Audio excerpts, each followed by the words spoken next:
Ensuring equity in education requires meeting the needs of all students, teachers, their families, and communities. I'd like to introduce you to our panel of equity experts. Martin Cadogan is the founder and executive director of Parents Amplifying Voices in Education, an organization dedicated to empowering parent leaders in D.C., our town here, to have a say in their children's education. Dr. Dennis Cavitt has more than 35 years of experience in special education. He's a president of the Council for Exceptional Children International, where he's committed to improving educational outcomes for children and youth with disabilities. And Amina Fazlullah is the director of equity policy at Common Sense Media. Amina works on a range of issues on behalf of children and families, including platform accountability, expanding access to technology, and digital well-being. Let me start with you, Amina, and ask you, when we think about equity, and I talk a lot about civil justice, economic justice, ending divides in a lot of areas. Can you tell us, I'm going to go to all three of you this way, and just feel free to jump in, but what should be on my dashboard, on our awareness of understanding what the challenges are of getting a much more equitable educational experience across race, across class, across special, we're going to talk to Dr. Cavitt in a moment, special disabilities. I'd love to know how you approach equity in education. Yeah, our approach at Common Sense has been focused on access to education and access to the tools that really enhance education and making sure there's equitable access to all those tools. At the start of the pandemic, we did research to try to understand the scope and scale of the distance learning digital divide that the pandemic really blew open and really showed all of us in the country how many people really were lacking connectivity and devices. And what we found were that there are 16 million students in this distance learning digital divide across the country. And that there really wasn't a state where there weren't students that were in the digital divide. Every state was impacted by this.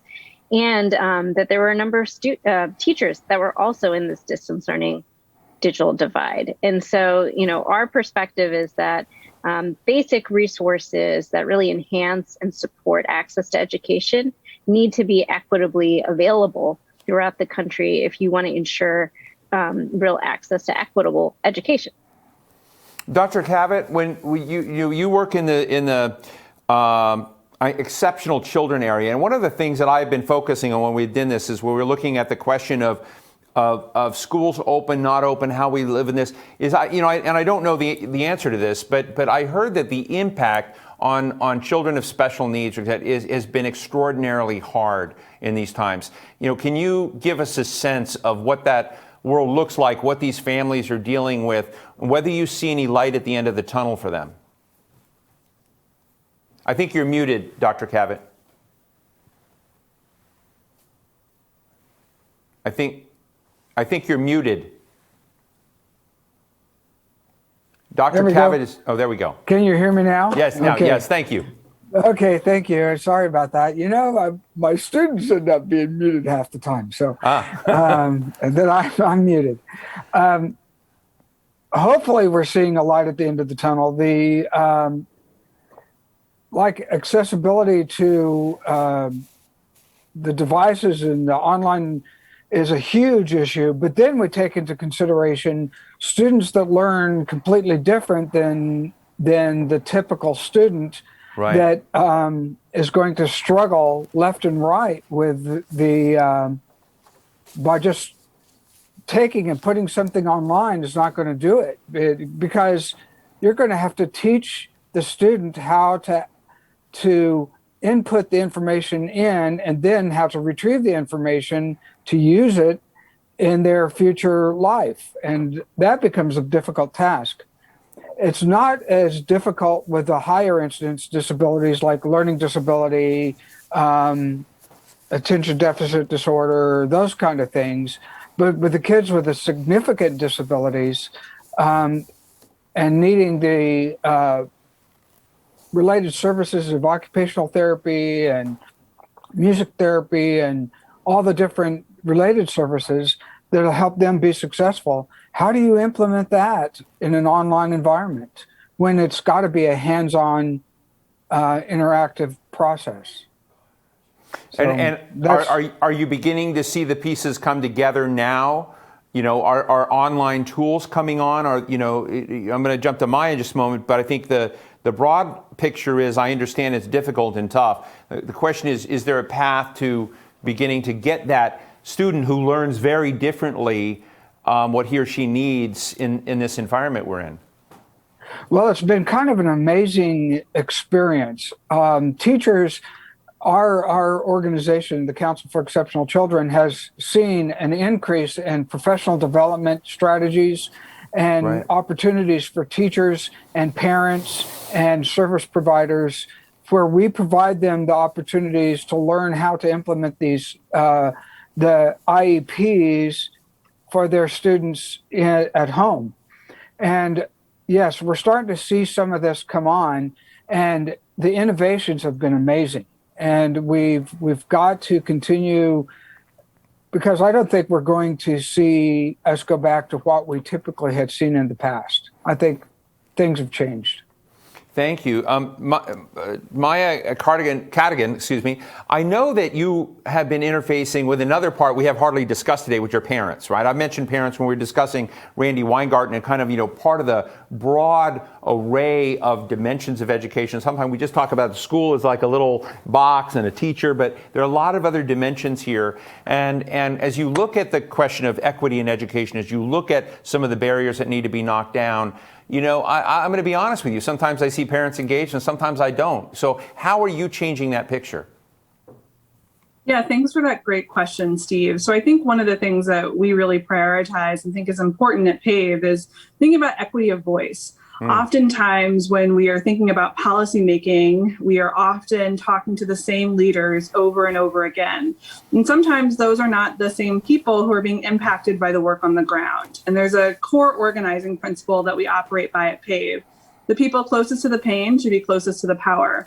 But that's different from the way that our systems are set up. And so one of the things that we truly believe is, how are we making sure that families of all backgrounds, especially Black and brown families and low-income families who have oftentimes not felt heard by our system, where the avenues for voice are created in ways that keep out families who don't have things like internet access or time to join conversations during dinner and when they're trying to put kids to bed and when they're trying to get off of work and get home. How are we creating equity in those opportunities so that families can share and that we can hear from a diversity of families?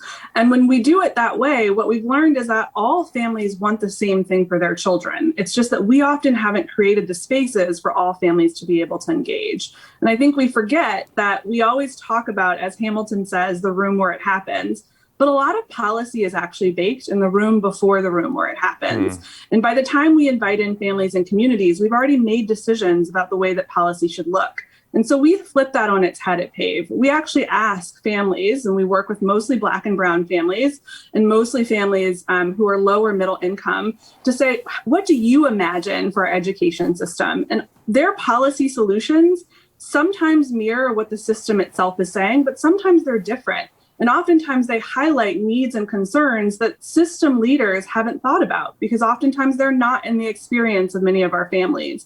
And so it's so important when we talk about equity to think about equity of voice and to think about the ways in which we are defining engagement, which is too often done from positions of power and from positions of the people of power. But how are we actually making sure that we're reaching out to the broader community and creating greater avenues for them to engage? We actually saw this past year that we had over 60 families who testified before the DC Council, which was more than we had ever seen before, because we actually didn't do testimonies during the day when people had to take off from work.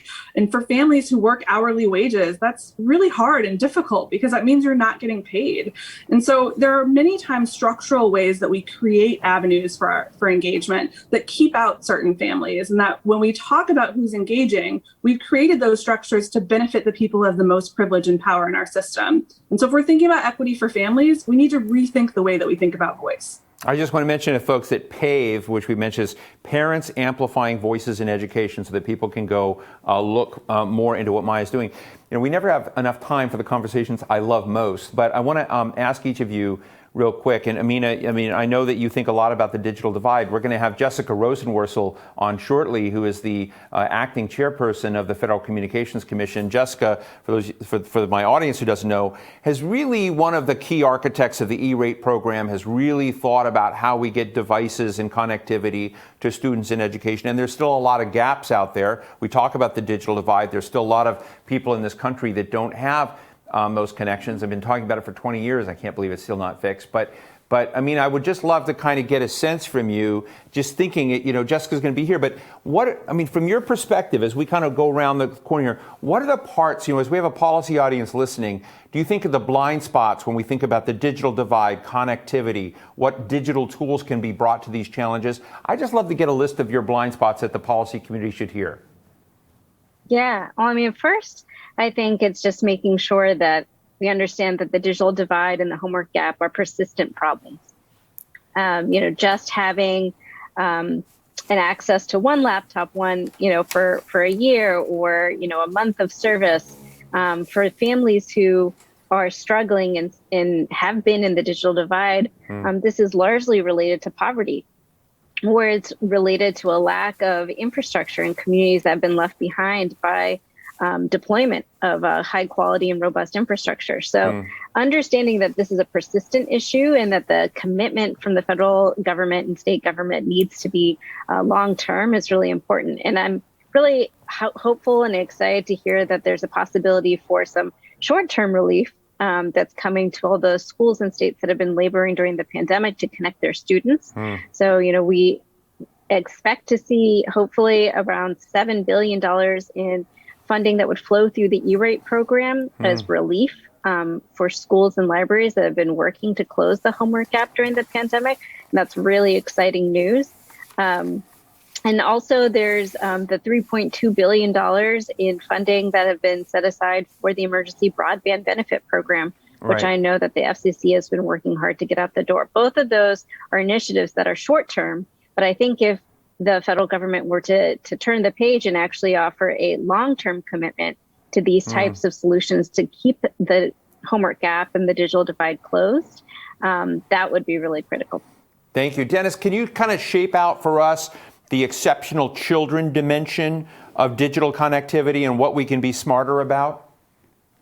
Well, and I really think, and it seems like in our field, it's more about teaching the student how to utilize the devices, because that's something we don't even think about. We could throw a device out to a student, but if they don't know how to use it, it's worthless. It just becomes a boat anchor.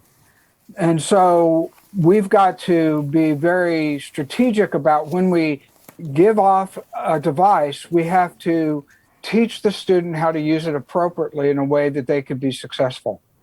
Really appreciate that perspective. And Maya, I'm going to give you the last word here today. As we think about this, and we've got policy folks on this kind of looking about the digital dimensions of this question, are there blind spots that you see out there that we ought to be putting into the conversation?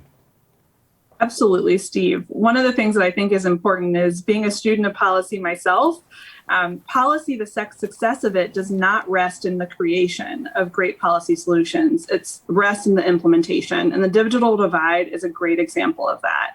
Here in DC, our mayor and city did a wonderful job of making sure that families had access to low cost and free internet. But what we learned during the course of the pandemic was that oftentimes providers were throttling families together. And so when you have multiple families, multiple children in a room on Zoom and a part of the same family, many times that high-speed internet access is not quite high speed. It can't successfully make sure that 5 kids are on Zoom, that kids are on multiple options of Google Classroom and other platforms. And so what we've heard from families is, yes, we're so glad and so excited to finally, for the first time, have access to internet in our homes, which many of our families didn't even have pre-pandemic. But also importantly, we have to make sure that that internet access is sufficient for kids to be able to engage in virtual learning.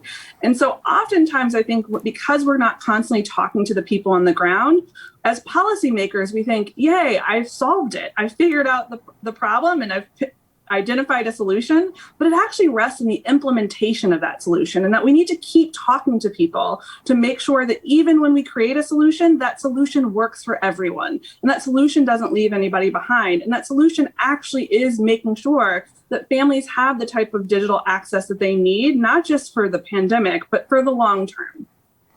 Maya, I really appreciate it. I do a lot of online interviews, and so many of them are, okay, how many other people are on devices in the house because the broadband is so weak and shaky, but it's just like, you can't shut everybody else down either. So really appreciate it. It's the bane of my existence. But I want to thank you all. Amina Fazlullah, Equity Policy Counsel at Common Sense Media, Martin Cadogan, founder and executive director of PAVE, and Dr. Dennis Cavitt, president of the Council for Exceptional Children. It's a wonderful conversation. I hope you'll come back. Thank you very much for your thoughts today. Thank you. Thanks so much, Steve.